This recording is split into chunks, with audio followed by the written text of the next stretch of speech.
तो इस प्रश्न में आपसे पूछ रहे हैं, अभी किस भारतीय राज्य में देश का पहला अंतरराष्ट्रीय मल्टी मॉडल लॉजिस्टिक पार्क ये विकसित किया जा रहा है? तो आंसर होगा असम में।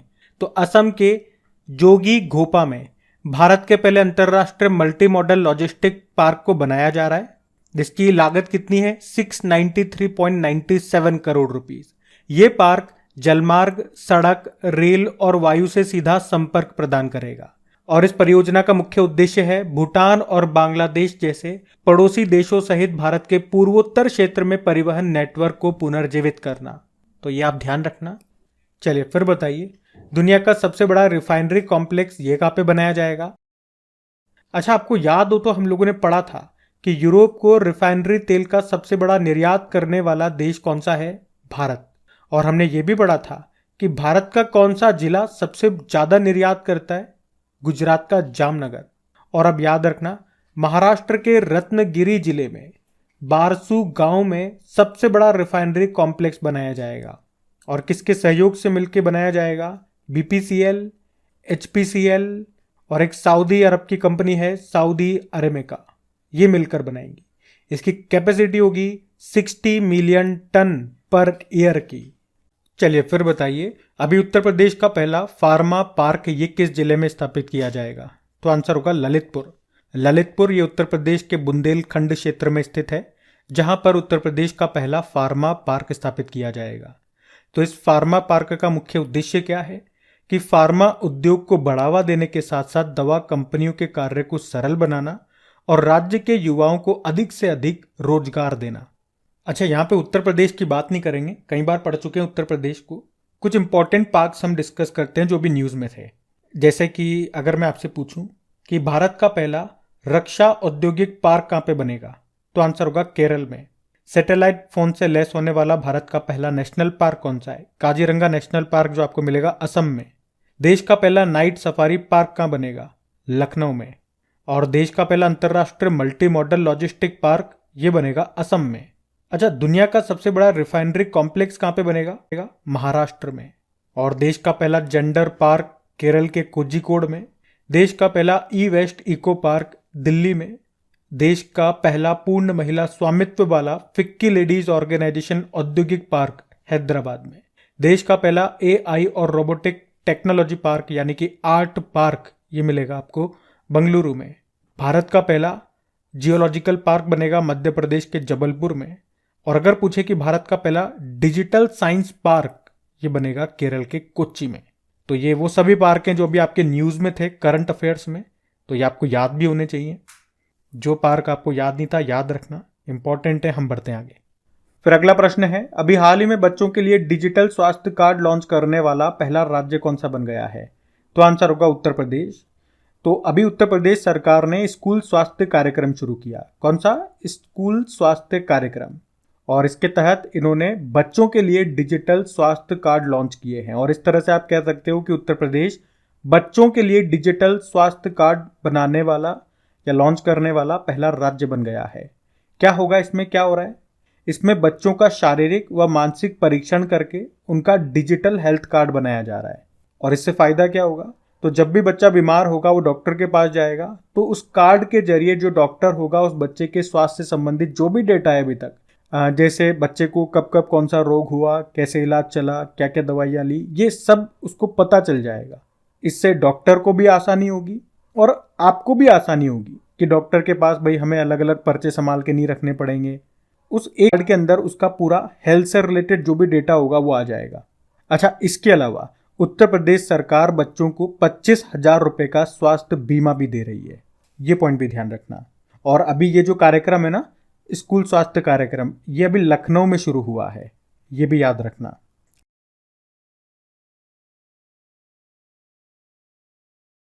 चलिए, आप तो अगला प्रश्न बताइए कि अभी मई 2023 में डायमंड लीग प्रतियोगिता किस शहर में आयोजित की गई जिसमें नीरज चोपड़ा ने खिताब जीता है? तो आंसर होगा दोहा में। तो अभी जेवलिन थ्रोवर है हमारे नीरज चोपड़ा, इन्होंने कतर दोहा में चल रही डायमंड लीग में भाला फेंक प्रतियोगिता को जीत लिया है। कितनी दूर भाला फेंक करके खिताब जीता? 88.67 मीटर। और पिछले साल भी इन्होंने स्विट्जरलैंड में 2022 की जो डायमंड लीग हुई थी उसमें फाइनल ट्रॉफी जीती थी इन्होंने। और इनका नाम आपको कब याद हुआ? तो 7 अगस्त 2021 की बात है, जब नीरज चोपड़ा ने टोक्यो ओलंपिक में गोल्ड जीता था। एथलेटिक्स में भारत का पहला गोल्ड लेकर के आए थे ये। भाला फेंक से इनका संबंध है, इसीलिए हम 7 दिवस को भाला फेंक दिवस भी मनाते हैं।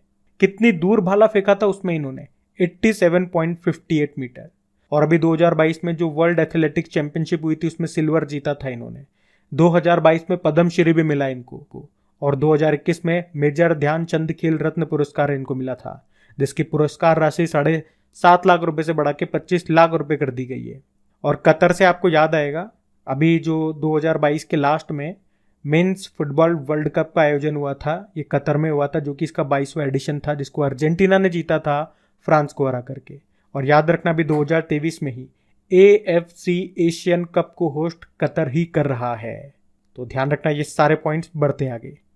फिर बताइए, हाल ही में वनडे में सबसे तेज 5000 रन बनाने वाले खिलाड़ी कौन बन गए? तो आंसर होगा बाबर आजम।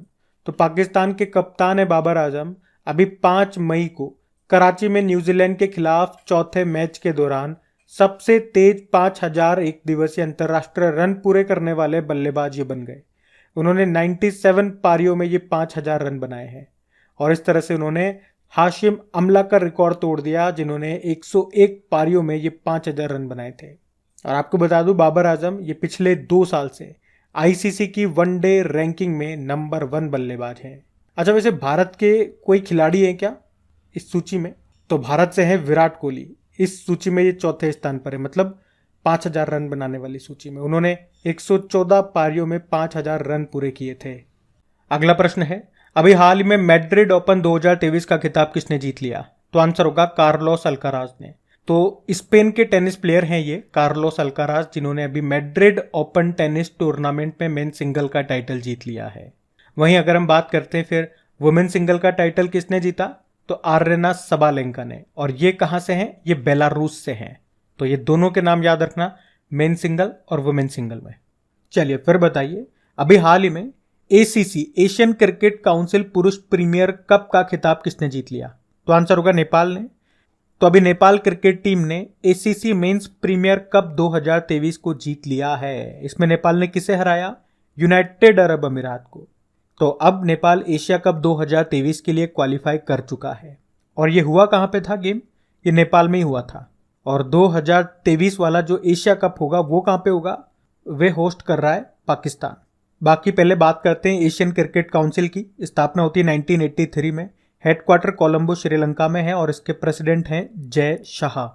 हाँ, वही जय शाह जो अमित शाह के बेटे, गृह मंत्री के बेटे हैं, और BCCI में सचिव हैं। इस प्रश्न में आपसे पूछ रहे हैं कि अभी हाल ही में एशियाई भारोत्तोलन चैंपियनशिप 2023 में किस भारतीय ने सिल्वर मेडल जीता? तो आंसर होगा जेरेमी लाल रेनुंगा और बिंदिया रानी देवी ने। अच्छा, पहला प्रश्न तो आपके मन में यह आएगा कि ये एशियाई वेटलिफ्टिंग चैंपियनशिप 2023 ये कहाँ पे हुई? तो ये साउथ कोरिया में हुई। साउथ कोरिया में एक जिंजू नाम की स्थान है, वहां पे हुई। जीजू नहीं है, जिंजू। और इसमें भारतीय वेटलिफ्टर जेरेमी लाल रेनुंगा ने तो 67 किलोग्राम कैटेगरी में सिल्वर जीता, जबकि बिंदिया रानी देवी ने महिलाओं की 55 किलोग्राम कैटेगरी में सिल्वर जीता है। और मीराबाई चानू की बात करें तो अभी 2022 का BBC Indian sports women of the year का पुरस्कार इन्होंने जीता था। और एक संजीता चानू का नाम याद रखना, संजीता चानू। न्यूज में था इनका नाम क्योंकि 4 साल का प्रतिबंध लगा दिया नाडा ने। नाडा मतलब नेशनल एंटी डोपिंग एजेंसी ने। और आपको याद दिलाऊं कि अभी दिसंबर की बात है, वर्ल्ड वेटलिफ्टिंग चैंपियनशिप 2022 जो कि कोलंबिया में हुई थी, उसमें मीराबाई चानू ने सिल्वर जीता था 49 किलोग्राम कैटेगरी में। वैसे इंटरनेशनल वेटलिफ्टिंग फेडरेशन का हेडक्वार्टर मिलेगा लुज़ेन, स्विट्जरलैंड में। अच्छा, अभी इंडियन वेटलिफ्टिंग फेडरेशन के प्रेसिडेंट कौन बने थे? कमेंट बॉक्स में टाइप करके बताओ। हम बढ़ते हैं आगे। फिर आपसे पूछ रहे हैं, अभी हाल ही में किसने मियामी फार्मूला 1 ग्रैंड प्री का खिताब जीत लिया? तो आंसर होगा मैक्स वर्स्टैपेन ने। रेड बुल के ड्राइवर है मैक्स वर्स्टैपेन, और अभी इन्होंने ही मियामी फार्मूला 1 ग्रैंड प्री का खिताब जीत लिया है। चलिए फिर बताइए, अभी हाल ही में वर्ल्ड ट्रांसप्लांट गेम्स 2023 का आयोजन ये कहाँ पे किया गया? तो आंसर होगा ऑस्ट्रेलिया में। तो अभी वर्ल्ड ट्रांसप्लांट गेम्स 2023 का आयोजन ये हुआ ऑस्ट्रेलिया में, ऑस्ट्रेलिया के पर्थ में। कौन सा संस्करण था? 24वां। और ये कौन से गेम्स हो गए? तो ये वो गेम्स हो गए, इसमें मतलब वो खिलाड़ी, वो प्लेयर पार्टिसिपेट करते हैं जिनमें कोई ना कोई अंग ट्रांसप्लांट हुआ हो। जैसे किसी ने किडनी ट्रांसप्लांट कर दी, किसी ने लीवर ट्रांसप्लांट कर दिया। चाहे ऑर्गन को डोनेट करने वाला हो या रिसीवर हो, वो दोनों इसमें पार्टिसिपेट कर सकते हैं। और अगर बात करें अभी ये कहाँ पे हुआ, इसका 24वां संस्करण ऑस्ट्रेलिया में हुआ। इसमें भारत ने टोटल 35 मेडल जीते हैं। एक 13 साल के बच्चे का नाम जरूर लूंगा यहाँ पे, वरुण उनका नाम है। 13 साल के बच्चे हैं, वरुण उनका नाम है। उन्होंने 3 गोल्ड जीते हैं इसमें। किस किस गेम में? टेबल टेनिस, टेनिस और बैडमिंटन में। और वरुण के अलावा एक और हैं, अंकित श्रीवास्तव। इन्होंने भी 3 मेडल जीते हैं, लेकिन इसमें से एक ही गोल्ड है और 2 सिल्वर है। पहले मैंने आपको वरुण का नाम इसीलिए बताया क्योंकि इन्होंने तीनों के तीनों गोल्ड जीते हैं। और ऑस्ट्रेलिया से आपको याद रखना है, 2026 में जो कॉमनवेल्थ गेम्स होंगे वो ऑस्ट्रेलिया के विक्टोरिया में होंगे। और 2032 में जो समर ओलंपिक्स हैं वो ब्रिस्बेन ऑस्ट्रेलिया में होंगे। चलिए फिर बताइए, हाल में किसे अप्रैल महीने के लिए ICC men's player of the month चुना गया? तो आंसर होगा फकर जमान को। तो अप्रैल महीने के लिए हम बात कर रहे हैं, इसमें ICC men's player of the month चुना गया है पाकिस्तान के फकर जमान को। वहीं महिलाओं में अगर बात करें, यानी कि ICC women's player of the month, तो वो चुना गया थाईलैंड की नारूमोल चाईवई को। बाकी आईसीसी की बात करें, स्थापना होती है 1909 में। हेडक्वार्टर इसका दुबई में है। सीईओ जॉफ एलार्डिस हैं और चेयरमैन है ग्रेग बार्कले। ध्यान रखना ये। बढ़ते आगे।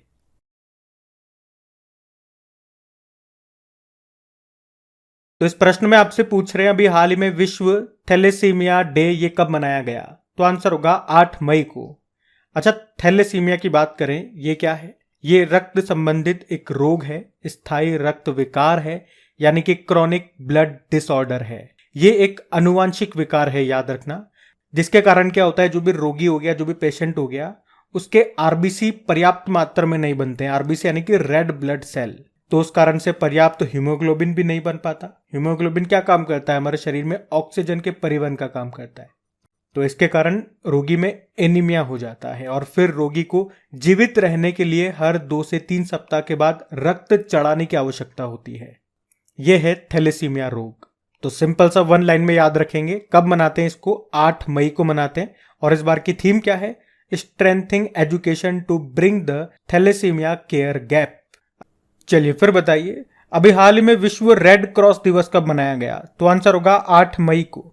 तो हर साल वर्ल्ड रेड क्रॉस डे, या इसे आप रेड क्रिसेंट डे भी कह सकते हैं, ये 8 मई को ही मनाया जाता है। ये दिन हेनरी डुनेंट की जयंती को मनाया जाता है, जिन्होंने रेड क्रॉस की अंतरराष्ट्रीय समिति की स्थापना की थी। और आपको याद होगा, हेनरी डुनेंट ये नोबेल शांति पुरस्कार, नोबेल पीस प्राइज से सम्मानित होने वाले पहले व्यक्ति भी थे। तो इनका नाम तो वैसे ही इंपॉर्टेंट है। अच्छा, इस बार इस दिन की थीम क्या है? Everything we do comes from the heart. और पहला रेड क्रॉस डे ये मनाया गया था 1948 में। रेड क्रॉस के अंतरराष्ट्रीय समिति की बात करें, स्थापना होती है इसकी 17 फरवरी 1863 को। हेडक्वार्टर जेनेवा स्विट्जरलैंड में है और इसके अध्यक्ष हैं मिर्जाना एगर। तो ये ध्यान रखना आप। चलिए फिर बताइए, अभी अंतरराष्ट्रीय अग्निशामक दिवस कब मनाया गया? तो आंसर होगा 4 मई को। तो हर साल 4 मई को फायर फाइटर्स डे के रूप में मनाया जाता है। फायर फाइटर्स वो होते हैं जो आग बुझाते हैं। जब कहीं आग लग जाती है, दमकल आती है, तो उसके साथ जो कर्मचारी आते हैं जो आग बुझाते हैं, उन्हें कहते हैं फायर फाइटर्स। तो ये दिन लोगों के जीवन और संपत्ति की रक्षा करते हुए अग्निशामकों, फायर फाइटर्स के द्वारा किए गए महान कार्यों का सम्मान करने के लिए ये दिन मनाया जाता है।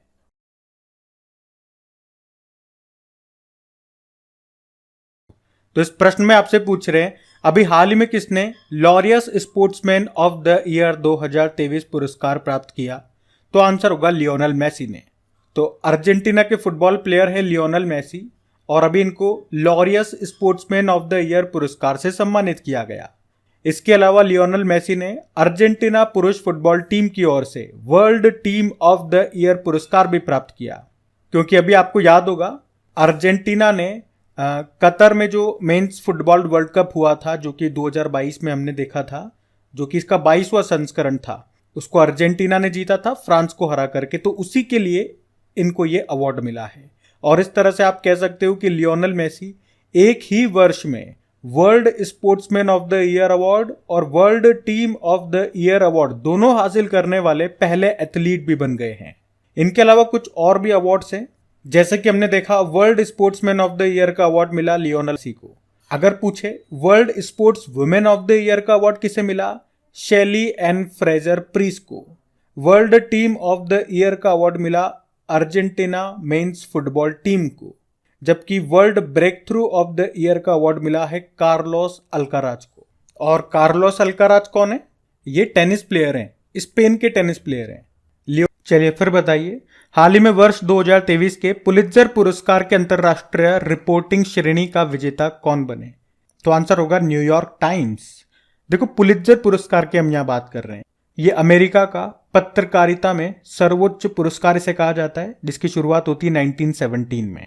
और ये जो पुरस्कार है, ये एक अमेरिकी आधारित पत्रकार या संगठन को ही दिया जाता है। ये पुरस्कार कई कैटेगरीज में ये दिया जाता है, पर सबसे इंपॉर्टेंट जो कैटेगरी है वो है अंतरराष्ट्रीय कैटेगरी। उसमें मिला है न्यूयॉर्क टाइम्स को। और पब्लिक सर्विसेज में एसोसिएटेड प्रेस को मिला है ये अवार्ड। वैसे तो और भी कई सारी यहाँ पे श्रेणियां हैं, कैटेगरीज हैं। मैं यहाँ पे फोटो लगा देता हूँ, आप पढ़ना चाहें तो इसको पॉज करके रीड कर लीजिएगा। लेकिन जो इंपॉर्टेंट कैटेगरी है वो मैंने आपको बताई, वो आप ध्यान रखना। और इसी से मिलता जुलता एक है प्रित्जकर पुरस्कार। ये किस फील्ड में दिया जाता है? ये आर्किटेक्ट, वास्तुकला के क्षेत्र में दिया जाता है। और अभी ये पुरस्कार किसको मिला था? तो आंसर होगा सर डेविड एलन चिपरफील्ड को। तो वो भी याद रखना नाम, वो भी इंपॉर्टेंट नाम है। अच्छा चलो, यहाँ पे एक दो प्रश्न मैं आपसे पूछ लेता हूँ, आपका टेस्ट हो जाएगा कि कितना आपको याद है पुरानी चीजें। गणित के लिए जो एबल पुरस्कार दिया जाता है, अभी वो किसे दिया गया ये बताओ। अभी 2022 के लिए सरस्वती सम्मान, ये किसे मिला ये बताओ। और अभी 32वां व्यास सम्मान 2022 के लिए मिला, किसे मिला ये भी बताओ। ये 3 प्रश्न पूछे, इनके उत्तर दे दो, हम बढ़ते हैं आगे। फिर आपको बताना है, अभी हाल ही में 13वें भारत रत्न डॉक्टर अंबेडकर अवार्ड से किस राज्य के मुख्यमंत्री को सम्मानित किया गया? तो आंसर होगा उत्तर प्रदेश। ये जो पुरस्कार है ये पूर्व राष्ट्रपति रामनाथ कोविंद के द्वारा भी दिया गया। उत्तर प्रदेश के जो मुख्यमंत्री हैं योगी आदित्यनाथ, पर यह पुरस्कार लेने के लिए योगी आदित्यनाथ प्रेजेंट नहीं थे, तो उनकी जगह उत्तर प्रदेश विधान परिषद के सदस्य लालजी प्रसाद निर्मल ने यह पुरस्कार प्राप्त किया। तो ये जो पुरस्कार है ये लोगों को या संगठनों को उनके उत्कृष्ट कार्य के लिए दिया जाता है। तो अभी योगी आदित्यनाथ ने उत्तर प्रदेश को क्राइम मुक्त या भय मुक्त बनाने के लिए उन्होंने ये 13वां भारत रत्न डॉक्टर अंबेडकर पुरस्कार ये प्राप्त किया है। इसमें पुरस्कार राशि के रूप में 10 लाख रुपए दिए जाते हैं, तो ध्यान रखना उनका नाम। बढ़ते हैं आगे। चलिए फिर बताइए, अभी हाल ही में पहला केरल शील्ड्स पुरस्कार 2023 किसे दिया गया? तो आंसर होगा फातिमा असगर को। तो पहली बार ये पुरस्कार दिया गया है किसे? फातिमा असगर को मिला है। इन्हें इनकी पुस्तक व्हेन वी वेयर सिस्टर्स नाम की जो बुक है, उपन्यास है, उसके लिए इनको ये पुरस्कार मिला है। ये जो इनकी पुस्तक है, इनका जो उपन्यास है, ये 3 अनाथ भाई बहनों की कहानी है इसमें। और ये पुरस्कार अमेरिका और कनाडा के लेखकों को दिया जाता है। तो फातिमा असगर को मिला इस बार। आप जानते हो सरस्वती सम्मान किसे मिला था? शिव शंकरी को, उनके उपन्यास सूर्यवंशम के लिए। अंतरराष्ट्रीय बुकर पुरस्कार मिला था गीतांजलि श्री को, उनका उपन्यास है रेत की समाधि।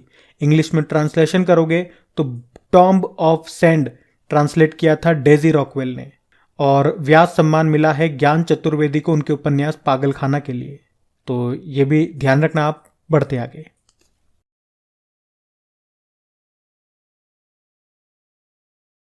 चलिए फिर बताइए, अभी मई 2023 में मशीन कैन सी 2023 शिखर सम्मेलन का आयोजन कहाँ हुआ?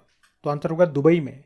तो अभी यूनाइटेड अरब अमीरात सरकार ने दुबई में मशीन कैन सी 2023 शिखर सम्मेलन समिट का आयोजन किया। और इस समिट में मुख्य रूप से आर्टिफिशियल इंटेलिजेंस पर चर्चा की गई। चलो यूँ बताओ, आर्टिफिशियल इंटेलिजेंस का गॉडफादर किन्हें कहा जाता है? अभी पढ़ा था इनके बारे में हमने। आंसर होगा जेफरी हिंटन, क्योंकि अभी गूगल से बाहर हो गई है, मतलब गूगल से इस्तीफा दे दिया इन्होंने। और अभी गूगल ने किस नाम से एक आर्टिफिशियल इंटेलिजेंस चैटबॉट लॉन्च किया था? इसका नाम आप लोग बताओ। मैं आपको हिंट देता हूँ, बी से नाम चालू होता है। वैसे अभी रशिया की सेबर बैंक ने एक गीगा चैट लॉन्च किया था चैट जीपीटी के अगेंस्ट में। चैट जीपीटी इसको बनाया है अमेरिका की एक कंपनी है ओपन एआई उसने। माइक्रोसॉफ्ट के साथ मिलकर के। यहाँ पे जीपीटी की फुल फॉर्म जरूर याद रख लेना थोड़ा सा, जनरेटिव प्री ट्रेन्ड ट्रांसफॉर्मर। मैं आपको इसके बारे में डिटेल में समझा चुका हूं एक बार। चलिए फिर बताइए, अभी हाल ही में पीटर्सबर्ग जलवायु संवाद का आयोजन ये कहां पे किया गया? तो आंसर होगा जर्मनी में। तो अभी 2 और 3 मई को जलवायु परिवर्तन पर पीटर्सबर्ग संवाद यानी कि Petersburg dialogue on climate change ये जर्मनी के बर्लिन में आयोजित किया गया। और इसकी अध्यक्षता किसने की? जर्मनी और यूनाइटेड अरब अमीरात ने। तो याद रखना, ये जरूरी पॉइंट है। क्या क्या पॉइंट याद रखने वैसे आपको? ये पीटर्सबर्ग डायलॉग ये किससे संबंधित है? क्लाइमेट चेंज से, यानी कि जलवायु परिवर्तन। कहां पे हुआ? बर्लिन में हुआ। बर्लिन जर्मनी में है। अध्यक्षता किसने की? जर्मनी ने तो की है, साथ में यूनाइटेड अरब अमीरात ने। ये इसका 14वां संस्करण था। तो इसका पहला संस्करण कब हुआ था? 2010 में। अच्छा, पीटर्सबर्ग से याद आएगा, एक सेंट पीटर्सबर्ग है। कहां पर है वो रशिया में है, तो कंफ्यूज मत होना। और आप जानते हो 2023 में जो कोप 28 है उसका आयोजन कहां पे होना है? यूनाइटेड अरब अमीरात में। पिछले साल कोप 27 का आयोजन कहां हुआ था? शर्म अल शेख जो कि है मिस्र यानी कि इजिप्ट में। और कोप 1 का आयोजन कब हुआ था? तो वो 1995 में हुआ था, बर्लिन में ही। एक्चुअली में UNFCCC यानी कि United Nation framework convention to climate change, जिसकी स्थापना होती है 1994 में, जिसका मुख्यालय है जर्मनी बॉन में। और इसके सदस्यों की जो बैठक होती है उसे ही COP बोलते हैं, कॉन्फ्रेंस ऑफ पार्टीज। वैसे अभी कोप 15 जो हुआ था, जिसका संबंध जैव विविधता बायोडाइवर्सिटी से था, वो कहां पे हुआ था? मॉन्ट्रियल कनाडा में। अच्छा, सेंट पीटर्सबर्ग घोषणा की बात करें जो कब होती है? 29 जुलाई 2010 को, जिसका संबंध किससे है? बाघों की संख्या को डबल करने से। तभी तो आप 29 जुलाई को बाघ दिवस के रूप में मनाते हो। तो ये पॉइंट्स भी ध्यान रखना। बढ़ते हैं आगे। चलिए फिर बताइए, अभी मई 2023 में 42वां आसियान शिखर सम्मेलन का आयोजन कहां पे हुआ? तो आंसर होगा इंडोनेशिया में। बात कर रहे हैं आसियान समिट 2023 की। कौन सा संस्करण है? 42 नंबर का। अभी कब से कब तक हुआ? 9 से लेके 11 मई 2023 तक। कहां पे हुआ? इंडोनेशिया में हुआ। इंडोनेशिया में भी कहां पे? तो लाबुआन बाजो नाम की जगह पे हुआ। पिछले साल कहां पे हुआ था आसियान समिट? तो ये कंबोडिया में हुआ था, 41 नंबर का। और पहला समिट कब और कहां हुआ? तो पहला समिट हुआ था 1976 में, वो भी इंडोनेशिया में हुआ था। अच्छा, इस बार की थीम क्या है? ASEAN affairs epicentre of growth. ASEAN की हम लोग बात करेंगे, कुछ इंपॉर्टेंट पॉइंट्स भी मैं आपको रिवाइज कराऊंगा। लेकिन पहले इंडोनेशिया की बात करते हैं, जिसकी पहले कैपिटल थी जकार्ता। अभी नई कैपिटल क्या है? नुसंतारा। और चलो आप बताओ, जकार्ता में किसका हेडक्वार्टर मिलेगा? ये आपका एक तो होमवर्क प्रश्न हो गया। अभी इंडोनेशिया में एक वॉल्केनो इरप्ट हुआ था, ब्लास्ट हुआ था वॉल्केनो। उसका नाम क्या है? Mount Merapi. पूछा जा सकता है माउंट मेरापी जो ज्वालामुखी है ये कहां पर है? इंडोनेशिया में है। आपको याद है पिछले साल भारत ने थॉमस कप को जीता था। थॉमस कप ये पुरुषों का बैडमिंटन टूर्नामेंट है, पहली बार जीता था भारत ने। उसमें भारत ने इंडोनेशिया को हराया था। और अभी फीफा अंडर 20 वर्ल्ड कप 2023 ये पहले इंडोनेशिया में होने वाले थे, लेकिन अब ये अर्जेंटीना में होंगे, ये भी हमने पढ़ा था। भारत और इंडोनेशिया के बीच में कौन सी एक्सरसाइज होती है? गरुड़ शक्ति एक्सरसाइज होती है। देखो, आसियान की फुल फॉर्म क्या होती है? Association of south east Asian nation. स्थापना इसकी कब होती है? 1967 में। हमने कहा है इसका हेडक्वार्टर मिलेगा इंडोनेशिया के जकार्ता में। क्या भारत इसका मेंबर है? भारत इसका मेंबर नहीं है। और अभी तक तो इसके 10 ही मेंबर कंट्रीज थे, लेकिन अभी इसका 11वां नया सदस्य बन गया है। उसका नाम जरूर याद रखना। आसियान देशों का 11वां सदस्य देश कौन सा बन गया, ये प्रश्न आएगा तो तिमोर लेस्ते आंसर कर देना। और 2022 को आसियान भारत मैत्री वर्ष घोषित किया गया था। अभी 5वां आसियान भारत व्यापार सम्मेलन 2023 कहां पे हुआ? तो आंसर होगा कुआलालंपुर मलेशिया में। चलो बताओ, अभी आसियान भारत समुद्री अभ्यास कहां पे हुआ था? ये सिंगापुर में हुआ था। वैसे इस बार भारत किसको होस्ट कर रहा है? एक तो G20 को, और एक शंघाई कोऑपरेशन ऑर्गेनाइजेशन की अध्यक्षता वो भी भारत के पास है। ये पॉइंट भी जरूर याद रखना। हम बढ़ते हैं आगे।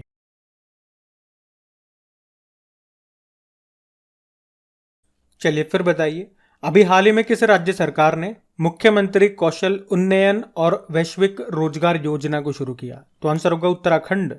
तो अभी उत्तराखंड के जो मुख्यमंत्री हैं पुष्कर सिंह धामी, उन्होंने राज्य में मुख्यमंत्री कौशल उन्नयन और वैश्विक रोजगार योजना को शुरू किया है। क्या है इस योजना में? तो इसमें जो भी छात्र हायर एजुकेशन पूरी कर चुके हैं और विदेश में नौकरी करना चाहते हैं, तो इसमें उनकी मदद करेगी सरकार। इसमें सरकार ऐसे छात्रों को विदेशी भाषाओं के साथ साथ उनका स्किल डेवलपमेंट भी करेगी। चलिए फिर बताइए, हाल ही में स्वास्थ्य सेवाओं में सुधार के लिए मिशन परिवर्तन कहाँ पे शुरू किया गया है? तो आंसर होगा बिहार में। तो बिहार के जो उप मुख्यमंत्री हैं तेजस्वी यादव, उन्होंने राज्य में स्वास्थ्य विभाग को बेहतर करने के उद्देश्य से मिशन परिवर्तन शुरू किया। और स्वास्थ्य की बात है तो आपको याद आएगा, एक वर्ल्ड हेल्थ डे होता है, विश्व स्वास्थ्य दिवस 7 अप्रैल को होता है, जबकि international universal health coverage day भी होता है, वो 12 दिसंबर को होता है। अच्छा, चिरंजीवी योजना की बात करें तो ये कहाँ की है? ये राजस्थान की है, जो शुरू हुई थी 1 मई 2021 को, जिसमें बीमा राशि बढ़ा के 25 लाख रुपए कर दी गई। वैसे right to health bill pass करने वाला पहला राज्य भी राजस्थान ही है।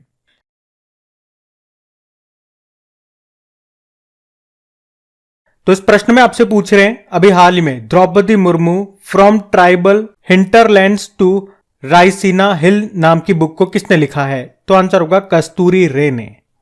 तो इस बुक में बताने की जरूरत नहीं है, हमारी राष्ट्रपति द्रौपदी मुर्मू जी के जीवन के बारे में बताया गया है कि कैसे वो उड़ीसा के मयूरभंज जिले में अपने छोटे से गांव से निकल करके कैसे भारत की राष्ट्रपति बनी है। और इस बुक को एक अनुभवी पत्रकार कस्तूरी रे ने लिखा है। तो इनका नाम आप जरूर याद रखना। आपको याद है, अभी सचिन तेंदुलकर के ऊपर बुक लिखी थी बोरिया मजूमदार ने, और बुक का नाम है सचिन @50 सेलिब्रेटिंग अ मैस्ट्रो, उनके 50वें जन्मदिन पे। नारायण वाघुल, अभी इनकी बुक आई थी रिफ्लेक्शन, जिसको लॉन्च किया था खुद हमारी वित्त मंत्री निर्मला सीतारमण जी। और सलमान रुश्दी की भी इंपॉर्टेंट बुक है ये, विक्ट्री सिटी, अभी लिखी है इन्होंने। तो ये सारी न्यूज में थी बुक्स, इनको ध्यान रखना। बढ़ते हैं आगे। चलिए फिर बताइए, हाल ही में लॉन्च की गई my life as a comrade नाम की बुक को किसने लिखा है? ये मतलब किसकी आत्मकथा है पूछ रहे हैं। तो आंसर होगा के शैलजा। के शैलजा, ये नाम आपने जरूर सुना होगा। ये केरल की पूर्व स्वास्थ्य मंत्री थी और अभी उन्हीं की ऑटोग्राफी आई है जिसका नाम है my life as a comrade, और इसे उन्होंने पत्रकार मंजू सारा राजन के साथ मिलकर के लिखा है। तो नाम याद रखना इसका। बाकी अमिताभ कांत, जो कि नीति आयोग के पूर्व सीईओ हैं, या यूं कहूं कि G20 की अध्यक्षता भारत कर रहा है, तो उसके शेरपा हैं ये।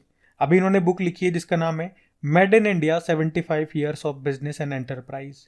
शशि शेखर वेम्पति की बात करेंगे। अभी इन्होंने कौन सी बुक लिखी? कलेक्टिव स्पिरिट, कॉन्क्रीट एक्शन, मन की बात and it influence on India. और अमिताभ घोष, इन्होंने बुक लिखी है स्मोक एंड एशेस। तो ये भी ध्यान रखना। बढ़ते आगे।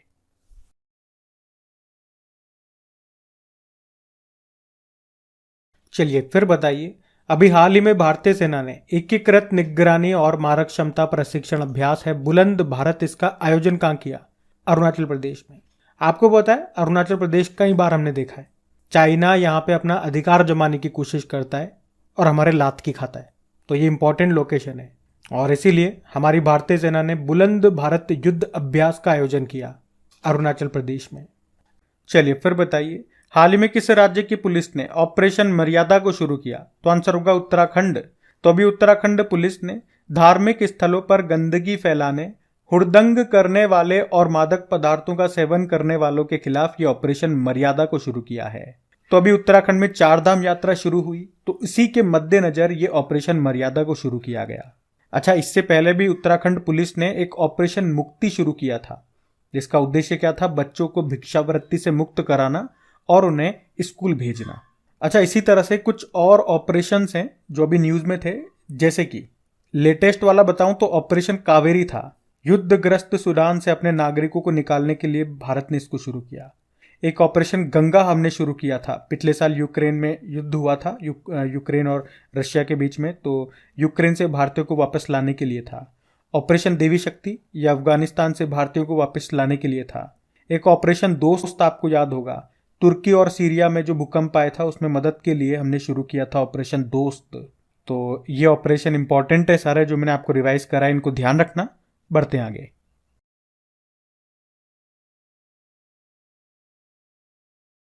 चलिए फिर बताइए, अभी हाल ही में अमेरिकी राष्ट्रपति के घरेलू नीति सलाहकार के रूप में किसे नियुक्त किया गया? तो आंसर होगा नीरा टंडन को। तो अभी भारतीय अमेरिकी नीरा टंडन को बाइडेन प्रशासन में घरेलू नीति सलाहकार के रूप में नियुक्त किया गया है और वे इस पद पर पहुंचने वाली पहली एशियाई अमेरिकी बन गई हैं। बाकी कमला हैरिस तो आप जानते हो, वहां की वाइस प्रेसिडेंट है। डॉक्टर विवेक मूर्ति अभी यूएस सर्जन जनरल बने थे और एरिक गारसेटी ये भारत में अमेरिकी एम्बेसडर बने थे। अच्छा, अगर मैं आपसे पूछूं कि बताओ नासा ने अभी किस भारतीय अमेरिकी अंतरिक्ष विशेषज्ञ को चीफ टेक्नोलॉजिस्ट बनाया था, तो आंसर होगा एस.सी. चरानिया को। और अभी एक भारतीय अमेरिकी है नील मोहन, वे यूट्यूब के सीईओ बने। और अभी अरुण सुब्रमण्यम ये न्यूयॉर्क कोर्ट में पहले भारतीय अमेरिकी जज बने, जबकि भारतीय अमेरिकी डॉक्टर विवेक लाल इनको अमेरिका में लाइफ टाइम अचीवमेंट पुरस्कार मिला था। एक भारतीय अमेरिकी और हैं नीली बेंदापुड़ी, इनको मिलेगा इमिग्रेंट अवार्ड 2023 का। और एक और भारतीय अमेरिकी हैं डॉक्टर नित्या अब्राहम, जिनको मिला यंग यूरोलॉजिस्ट अवार्ड। तो ये नाम भी न्यूज़ में थे, वो मैंने आपको रिवाइज करा दिए, ध्यान रखना। चलिए फिर बताइए, अभी हाल ही में एक्सेंचर इंडिया के प्रबंध निदेशक मैनेजिंग डायरेक्टर के रूप में किसे नियुक्त किया गया? अजय विज को।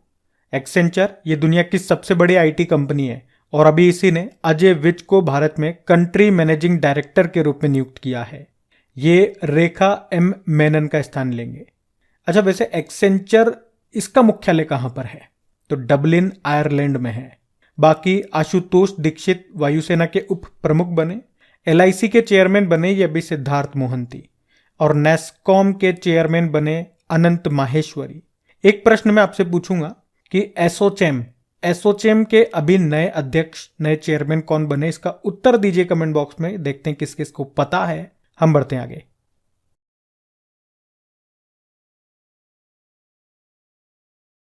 चलिए फिर बताइए, हाल ही में रक्षा मंत्री राजनाथ सिंह ने भारतीय वायुसेना विरासत केंद्र का उद्घाटन कहां पे किया? तो आंसर होगा चंडीगढ़ में। तो अभी हमारे जो रक्षा मंत्री हैं राजनाथ सिंह, उन्होंने चंडीगढ़ में भारतीय वायुसेना विरासत केंद्र इंडियन एयरफोर्स हेरिटेज सेंटर का उद्घाटन किया है। तो इस हेरिटेज सेंटर का उद्देश्य है चंडीगढ़ में युवाओं को भारतीय वायुसेना में करियर बनाने के लिए प्रेरित करना। अच्छा, चंडीगढ़ में यहां से एक सिंपल सा प्रश्न आपसे पूछता हूं, चंडीगढ़ एयरपोर्ट का नाम किसके नाम पे कर दिया गया? इसका उत्तर आप दे दो कमेंट बॉक्स में। हम बढ़ते हैं आगे। चलिए फिर बताइए, हाल ही में किस बैंक ने विशेष नामक एक खुदरा बैंकिंग पहल शुरू की है? तो आंसर होगा एचडीएफसी बैंक। तो अभी एचडीएफसी बैंक ने ये विशेष नाम से एक प्रोग्राम शुरू किया, जिसका उद्देश्य क्या है? सिंपल सा उद्देश्य, मतलब जहां पे बैंकिंग व्यवस्था नहीं है वहां पे बैंकिंग व्यवस्था स्थापित करना, बैंकिंग व्यवस्था पहुंचाना और अपने ग्राहकों को बढ़ाना। और इसके माध्यम से एचडीएफसी बैंक को उम्मीद है कि वो 1 साल के अंदर 1 लाख नए ग्राहक जोड़ लेंगे। और एचडीएफसी बैंक ने कहा कि 2024 तक ग्रामीण और अर्ध शहरी क्षेत्रों में 675 शाखाएं, ब्रांचेस जोड़ने की उनकी योजना है। अच्छा, अगर मैं आपसे पूछूं, बताओ भी किस बैंक ने भारत का पहला वॉइस बायोमेट्रिक प्रमाणीकरण बैंकिंग एप्लीकेशन लॉन्च किया था? तो आंसर होगा सिटी यूनियन बैंक। और बताओ, एशियन इंफ्रास्ट्रक्चर इन्वेस्टमेंट बैंक ने अपना पहला विदेशी कार्यालय कहां पे खोला? अबू धाबी में। और बताओ, इलेक्ट्रॉनिक बैंक गारंटी जारी करने वाला देश का पहला बैंक कौन सा बना था?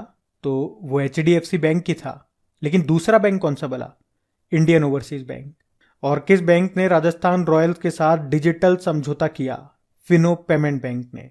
और एचडीएफसी बैंक की बात करें, स्थापना होती है 1994 में, हेडक्वार्टर मुंबई में है और इसके मैनेजिंग डायरेक्टर शशिधर जगदीशन है। शशिधर जगदीशन आपको याद होगा, अभी business standard banker of the year 2022 सम्मान मिला था। इस बैंक की टैगलाइन होती है वी अंडरस्टैंड योर वर्ल्ड। और अभी यूपीआई पर रुपए क्रेडिट कार्ड को जोड़ने वाला पहला निजी क्षेत्र का बैंक एचडीएफसी बैंक ही बना है। तो ध्यान रखना ये पॉइंट्स भी। बढ़ते हैं आगे। चलिए फिर बताइए, अभी हाल ही में जारी एवरेस्ट वार्षिक आईटीएस यानी कि इंफॉर्मेशन टेक्नोलॉजी सर्विसेज रैंकिंग में पहले स्थान पे कौन रहा? तो आंसर होगा एक्सेंचर। तो अभी ग्लोबल आईटी रिसर्च फर्म है एवरेस्ट ग्रुप, उसने आईटी सर्विसेज के लिए अपना वार्षिक peak matrix service provider ranking को जारी किया है, जिसमें लगातार 7वें साल एक्सेंचर पहले स्थान पर है। दूसरे स्थान पर टीसीएस है, तीसरे पे कैपजिमिनी है और चौथे पे विप्रो है। चलिए फिर बताइए, हाल ही में इसरो ने किस नाम से छात्रों के लिए एक ऑनलाइन प्रशिक्षण कार्यक्रम शुरू किया अभी? तो आंसर होगा स्टार्ट। तो अभी इसरो ने साइंस एंड टेक्नोलॉजी के जितने भी ग्रेजुएट और पोस्ट ग्रेजुएट होने वाले जो स्टूडेंट हैं उन्हें ऑनलाइन ट्रेनिंग देने के लिए ये स्टार्ट प्रोग्राम को शुरू किया है। स्टार्ट की फुल फॉर्म क्या होती है? Space science and technology awareness training. फिर बताइए, अभी हाल ही में प्रसिद्ध साहित्यकार समरेश मजूमदार का निधन हो गया, वे किस राज्य से थे? तो आंसर होगा पश्चिम बंगाल। तो साहित्य अकादमी पुरस्कार विजेता बंगाली साहित्यकार थे ये समरेश मजूमदार, जिनका भी निधन हो गया। उन्हें 1984 में साहित्य अकादमी पुरस्कार मिला था उनकी रचना काल बेला के लिए, और उन्हें 2018 में बंगाल सरकार के द्वारा बंगा विभूषण सम्मान भी मिला था।